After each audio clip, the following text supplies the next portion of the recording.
अस्सलातु वस्सलामु अलैका या सय्यदी या रसूलल्लाह व अला आलिका व अस्हाबिका या सय्यदी या हबीबल्लाह। अस्सलामु अलैकुम डियर स्टूडेंट्स, आज जो है हम रिएक्शंस ऑफ अल्केन्स के बारे में पढ़ेंगे कि अल्केन्स जो हैं हमें कौन कौन से रिएक्शंस देते हैं। प्रीवियस हमने इसकी प्रिपरेशन और इंट्रोडक्शन देखा था। It's okay. आज हम रिएक्शंस ऑफ अल्केन्स देखेंगे कौन कौन से रिएक्शन देते हैं और बाद में जो है वो कंबस्शन के बारे में थोड़ा सा डिस्कस करने वाले हैं। सबसे पहले हम देखते हैं अल्केन्स का थोड़ा सा मैं आपको इंट्रोडक्शन करवाता चलूँ। Alkanes are पैराफेन्स। पैरा का मतलब होता है कम, अफेंस का मतलब रिएक्टिव, कम रिएक्टिव, यानी पैराफेन्स का मतलब क्या होता है? कम रिएक्टिव, कम एफिनिटी रखना। अल्केन जो है वो दूसरे एटम्स के साथ या दूसरे कंपाउंड के साथ जो है वो कम रिएक्ट करते हैं, कम एफिनिटी रखते हैं। ठीक है। As you know that carbon has tetravalency. Carbon की वैलेंसी जो हमारे पास वो 4 होती। कैसे? लेट्स सपोज ये मेरे पास बॉन्ड्स हैं, तो ये बॉन्ड कैसे बनते हैं? ये बॉन्ड ऐसे बनते हैं, कार्बन का एक इलेक्ट्रॉन है, एक इलेक्ट्रॉन हाइड्रोजन अपना लेके आता है, तो ये मिलके बॉन्ड। इस तरह कार्बन का एक इलेक्ट्रॉन है वेलेंस शेल में जो है, इसके वेलेंस शेल में ये मिलके कोवेलेंट बॉन्ड, ये कोवेलेंट बॉन्ड बना लेते हैं। हमारे पास ये कार्बन एक इलेक्ट्रॉन है और ये हाइड्रोजन, ये मिलके एक सिग्मा कोवेलेंट बॉन्ड बना लेते हैं। कार्बन की जो वैलेंसी है वो फुली सेटिस्फाइड है, सिंगल बॉन्ड से सेटिस्फाइड है। तो ये जो सिंगल बॉन्ड होता है, सिग्मा बॉन्ड होता है, कोवेलेंट बॉन्ड, वो बहुत ज़्यादा मजबूत होता है, बहुत ज़्यादा वो स्ट्रॉन्ग होता है, इसलिए स्ट्रॉन्ग बॉन्ड को तोड़ना थोड़ा सा मुश्किल होता है। तो ये रिएक्ट जो है आम हालात में नहीं करता। अगर आप चाहते हैं इससे कोई रिएक्शन, तो आपको कंडीशंस अप्लाई करना पड़ेंगी, सवियर कंडीशन, शदीद जो है कंडीशंस देना पड़ेंगे। क्या?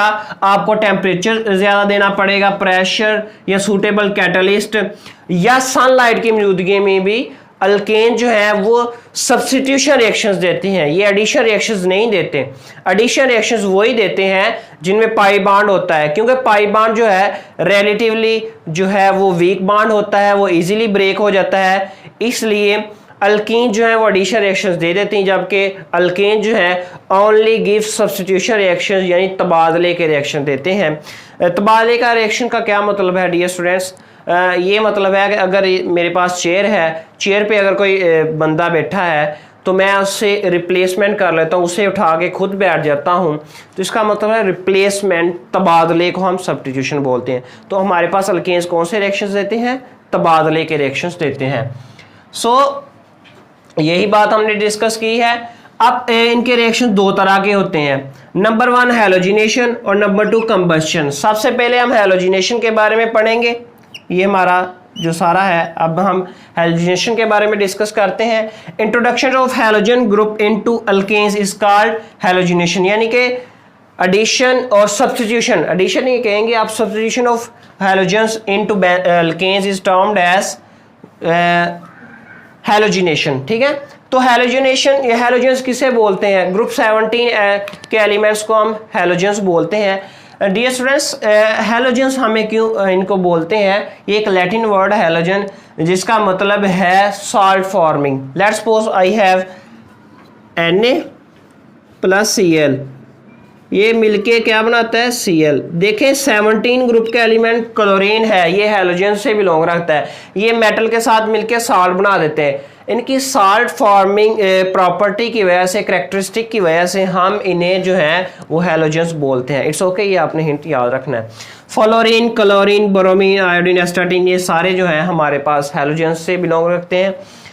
ऑलवेज इन सनलाइट रिएक्ट, ये आम कंडीशन में रिएक्ट नहीं करते। हैलोजिनेशन जो होता है का प्रोसेस जो होता है, वो रिएक्शन जो है हमेशा in the presence of sunlight होता है। सनलाइट, सूरज की रोशनी की मौजूदगी में होता है। ये भी 2 तरह के हैं डियर स्टूडेंट्स। एक तो है कि जो बहुत ज़्यादा सनलाइट, बहुत ज़्यादा रोशनी की मौजूदगी में हो सूर्य की, और एक मध्यम रोशनी में जो हो। ये इनके 2 टाइप्स हैं। सबसे पहले हम ब्राइट लाइट में डिस्कस कर लेते हैं।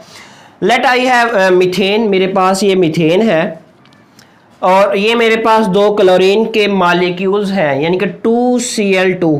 मैंने इनको तोड़ के ऐसे लिख लिया ताकि आपको समझ आ सके।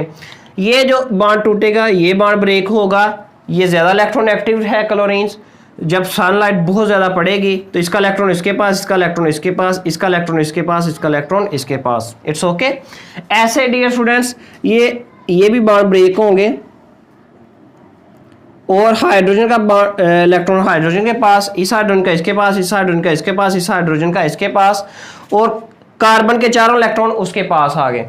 ठीक है, ये जो है हमारे पास Cl जो है कलर जो फ्री रेडिकल है ये H के साथ रिएक्ट कर लेगा, ये इसके साथ रिएक्ट कर लेगा, ये इसके साथ, और ये जो है इसके साथ। इसलिए यानी कि चारों के चारों जो H रेडिकल बने हैं और Cl रेडिकल बने, ये इसके साथ मिलके 4HCl बन जाएंगे।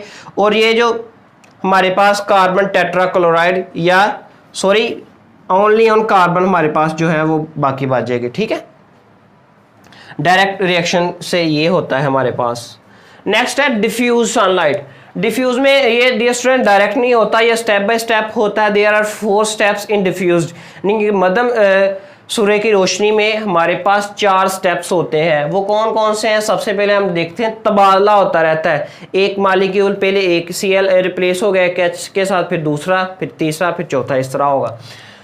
इस तरह ये देखें, ये बॉन्ड ब्रेक होगा, ये बॉन्ड ब्रेक होगा, Cl जो है इसकी जगह ले लेगा, ये इसकी जगह ले लेगा, यानी तबादले के रिएक्शन हो जाएंगे। तो इस तरह ये है हमारे पास CH3Cl HCl बन गया। ये हाइड्रोजन जो है वो Cl के साथ मिल गया, तो ये हमारे पास क्लोरोमीथेन CH3Cl, इसे क्लोरोमीथेन बोलते हैं इसका नाम। नेक्स्ट है, ये जो है फर्दर जो है क्लोरीन का मॉलिक्यूल डिफ्यूज लाइट की मौजूदगी में रिएक्ट करता है, ये बॉन्ड ब्रेक होता है, इधर से ये बॉन्ड ब्रेक होगा।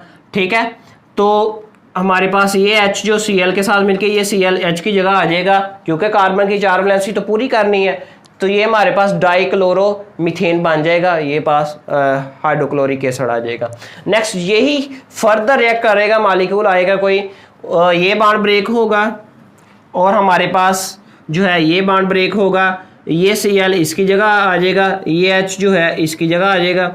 तो हमारे पास जो है ट्राइक्लोरोमीथेन, क्योंकि 3 क्लोरीन्स है ना और मीथेन में ऐड हुई हैं, इसलिए ट्राइक्लोरोमीथेन और हाइड्रोक्लोरिक एसिड हमारे पास प्रिपेयर हो जाएगा। It's okay.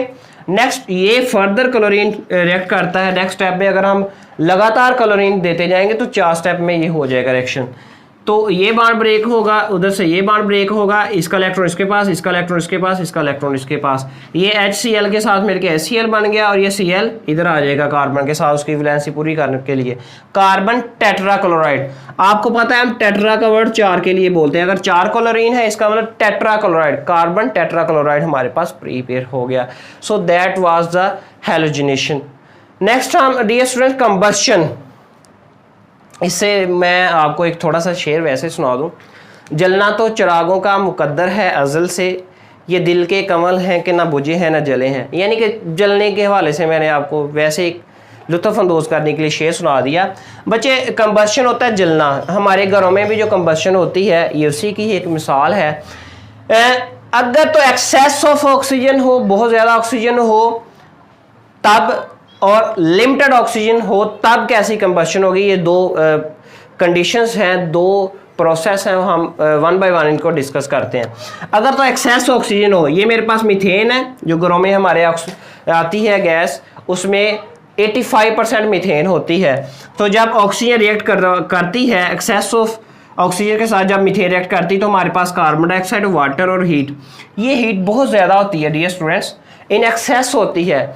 इस हीट से हम कुकिंग करते हैं, ये एक्सोथर्मिक रिएक्शन होता है, तो हम खाने पकाने के लिए इनको इस्तेमाल करते हैं। इसके वैसे बहुत इस्तेमाल आया था, यानी ऑटोमोबाइल इंजन्स में, कुकिंग अप्लायंसेस में, जितनी भी खाना पकाने की चीज़ें हैं, हमारे घरों में हीटर्स हैं, सारों में यही रिएक्शन होते हैं। It's okay.